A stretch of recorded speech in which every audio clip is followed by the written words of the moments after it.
යාළුවනේ කොහොමද? අද පාඩම මම ගේන්න හදන්නේ අපි කලින් ස්ට්‍රින්ග්ස් චෙක් කරානේ. අපි මේකෙන් බලමු කොහොමද බූලියන් වැලියුස් උයි නලුයි චෙක් කරන විදිය. ඒ කියන්නේ නල් වැලියු එකක් හෝ බූලියන් වැලියු එකක්. හරි අපේ ස්ටුඩන්ට් ක්ලාස් එකට ගිහිල්ලා අපි මේකට තව එකක් ඇඩ් කරමු. අපි හිතමු මෙහෙම කියලා. මම කියනවා public boolean. ඒ කියන්නේ මෙයා රිටර්න් කරන බූලියන් එකක් එහෙම නැත්නම් bool passed the exam එක passed කියලා. හරි. අපි මේකට කියමු මාක්ස් කියලා අපි නිකන් වැලියු එකක් දාමු. හරි මෙතන කියලා මම දානවා int marks. කියනවා if marks මොකක් හරි ගානකට විශාලයි return true මේක කියමු ෆන්ක්ෂන් එකක් true ඊට පස්සේ else return false. හරි ඒ කියන්නේ අපිට marks මෙයාට 60ට වැඩි කියමු 60 හෝ 60ට වැඩි ශාලාවේ සමානයි. හරි මෙන්න මේක තමයි අපි චෙක් කරන්නේ.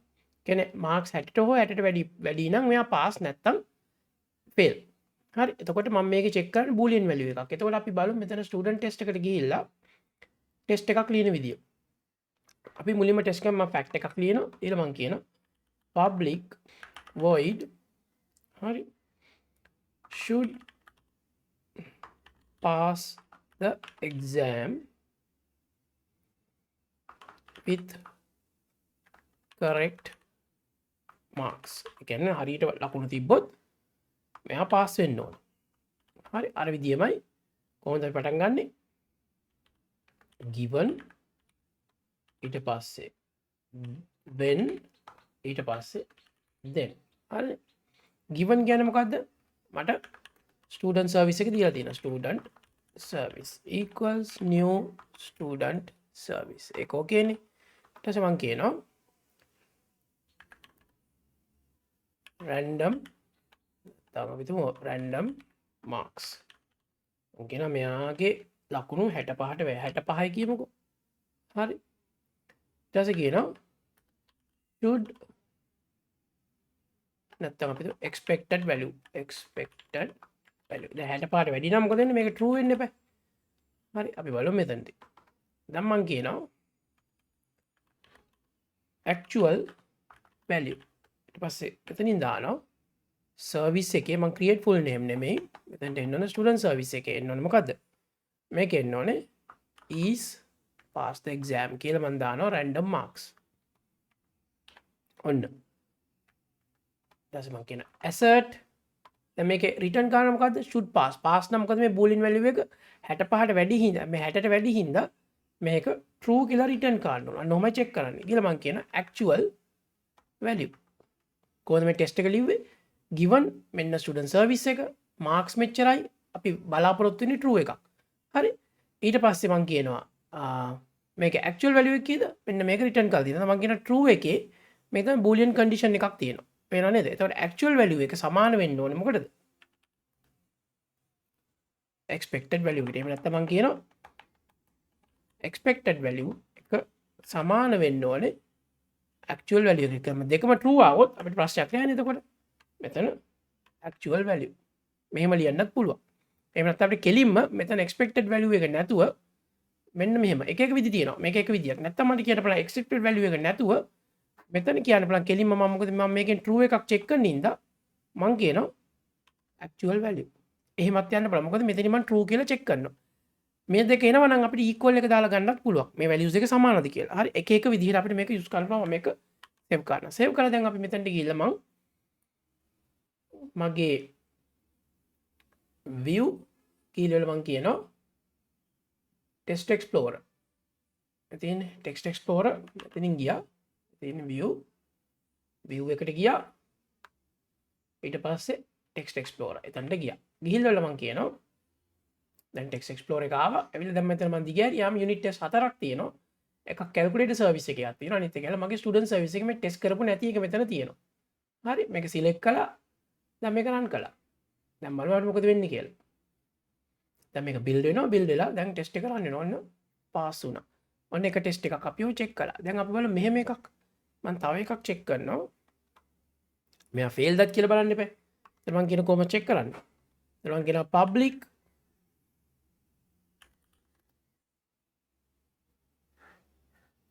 void should fail the exam with wrong marks. කියන්නේ 60 පාට අඩු නම්. හරි අපි මේක බලමු කොහොමද කියලා. අර විදියමයි. මම අරකම copy paste කරගන්න. වෙනසකට තියෙන්නේ මෙතන බලන්න මම මේ ටිකම copy paste කරගන්නවා. copy මෙතනට paste කළා. වෙනසකට තියෙන්නේ random marks මම දානවා. random marks මම දානවා 45ක් විතර. ඊට පස්සේ මෙතනට ගිහිල්ලා actual value එක දැම්මම 45ක් වුණා. මෙතන එන්න ඕනේ මම check කරන්නේ false කියලා. හරි. ඊට පස්සේ මම මේක එකපාරක් save කළාම මෙන්න මෙතන අපේ test එකක් එනවා. මේ තියෙන්නේ should fail the exam. දැන් බලමු අපි මේක වැඩේ වෙනවද කියලා. මම මෙතන ගිහලා check කරාම run කරා. test එක select කරා. run කළා. දැන් මේ test එකත් pass වෙනවා. හරි ඔන්න අපි test දෙකක් ලිව්වා. exam එක pass වෙන්නයි fail වෙන්න. මෙන්න මේමයි boolean values check කරන්නේ. හරි දැන් අපි බලමු null එකක් check කරන්නේ කොහොමද කියලා. null check කරන්නේ මෙහෙම. මතකද අපේ student service එකේ තිබ්බා මේ තියෙන්නේ create full name කියන එක අපි ඕන මේක check කරන්න පුළුවන්. අපි check කරන්නේ මේක. මේ value එක null නෙමෙයිද කියලා return කරන්න. ඒක check කරන්නේ මෙහෙමයි. හරි අපි මෙතනට ගිහිල්ලා මම ආපහු test එකට යනවා. student service test එකට ගිහිල්ලා කියනවා මෙන්න මෙහෙම එකක්. fact කියලා කියනවා public void should full name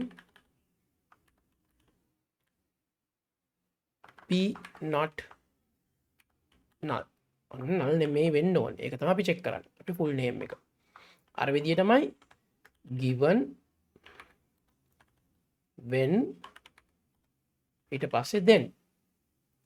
given එකේ මොකද කරන්නේ අපි ලියනවා මෙතන student service new student service okay. ඊට මම කියනවා අපි දමු random අපි ඒකම copy කරලා දාමු මෙතනින් random first name එක last name එක මෙන්න මේ set එකම හරි මෙතනට ආවා අපි මේ ටිකම paste කරමු හන්නේ ඒ ටිකම එනවා මෙතන smart හරි ඒක okay දැන් when මොකක් කළාමද දැන් මෙතන expected full name එක අපි expect කරන්නේ null නැති value එකක් මේක හරිනේ එතකොට මේක null නැහැ ඊට පස්සේ මම කියනවා මෙන්න මෙහෙම කතන්දරයක් මම කියනවා actual value equals මගේ student service dot create full name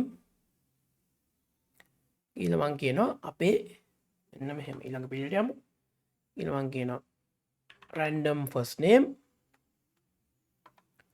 ඊට පස්සේ කියනවා random last name හරිනේ ඒක ඕකේ දැන් මම check කරන්නේ මෙහෙමයි කලින් වගේ full name string එක නෙමෙයි check කරන්නේ දැන් මම check කරන්නේ මෙහෙමයි assert කරනවා not null මේ තියෙන්නේ not null වෙන්නත් පුළුවන් ඒ කියන්නේ මොකද not null වෙන්න ඕනේ මගේ මේ තියෙන්නේ object එක එන object එක මම කියන student service එකේ actual value එක ඇත්තට මෙතනට මට expected value එකක් ඕනේ නැහැ මොකද මේ අපි මෙතන කොහොමත් මේ not null ද කියලා check කරනවා හරි ඒ වගේ තැන්වලදී expected value වෙන්නේ නැහැ මොකද not null කියලා අපි මෙතන already දානවා දැන් null නෙමෙයිද කියලා check කරනවා අපි මේක එකපාරක් control shift b කියලා build කරමු මේක build වෙනවා දැන් test එකට ගියා select කරා test එක එහෙම නැත්නම් අපිට ගිහිල්ලා මෙතන test එක select කරලා මේ තියෙන්නේ මෙතන click කරලා මට run කියන්නත් පුළුවන්